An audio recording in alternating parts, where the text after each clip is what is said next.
പരിശുദ്ധാത്മാവിനോടുള്ള പ്രതിഷ്ഠാജപം. സ്വർഗീയ ജ്ഞാനത്തിൻ്റെ പ്രകാശമേ, ആത്മാവിൻ്റെ ആഴങ്ങളെ അവിടുന്ന് പ്രകാശിപ്പിക്കണമേ. അവിടുത്തെ ദിവ്യശക്തിയാൽ എന്നെ നിറയ്ക്കുകയും അവിടുത്തെ അനന്തമായ സ്നേഹത്താൽ എന്നെ ആകർഷിക്കുകയും ചെയ്യണമേ. അവിടുത്തെ പ്രകാശത്തിൻ്റെ മുമ്പിൽ ദൈവത്തിൻ്റെ സത്യങ്ങളെ ഞാൻ വണങ്ങുന്നു.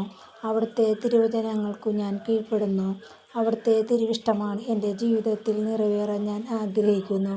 ഓ പരിശുദ്ധാത്മാവേ, സകല നന്മകളുടെയും ഉറവിടമേ, എൻ്റെ ബുദ്ധിയെയും ഹൃദയത്തെയും അവിടുത്തെ പ്രകാശത്താൽ നയിക്കണമേ. എൻ്റെ പാപങ്ങളെല്ലാം ക്ഷമിച്ച് ദൈവത്തിൻ്റെ പ്രിയപ്പെട്ട മകളായി ജീവിക്കുവാൻ കൃപ എനിക്കു നൽകണമേ. ആമേൻ. സ്വർഗ്ഗസ്ഥനായ ഞങ്ങളുടെ പിതാവേ, അങ്ങയുടെ നാമം പൂജിതമാണമേ. അങ്ങയുടെ രാജ്യം വരണമേ. അങ്ങയുടെ തിരുമനസ്സ് സ്വർഗ്ഗത്തിലെ പോലെ ഭൂമിയിലുമാകണമേ. അന്നന്ന് വേണ്ടുന്ന ആഹാരം ഇന്ന് ഞങ്ങൾക്ക് തരണമേ. ഞങ്ങളോട് തെറ്റ് ചെയ്യുന്നവരോട് ഞങ്ങൾ ക്ഷമിച്ചതുപോലെ ഞങ്ങളുടെ തെറ്റുകൾ ഞങ്ങളോട് ക്ഷമിക്കണമേ. ഞങ്ങൾ പ്രലോഭനത്തിൽ വീഴാനിടയാകരുതേ, ദുഷ്ടാരൂപിയിൽ നിന്ന് ഞങ്ങളെ രക്ഷിച്ചുകൊള്ളണമേ. ആമേൻ.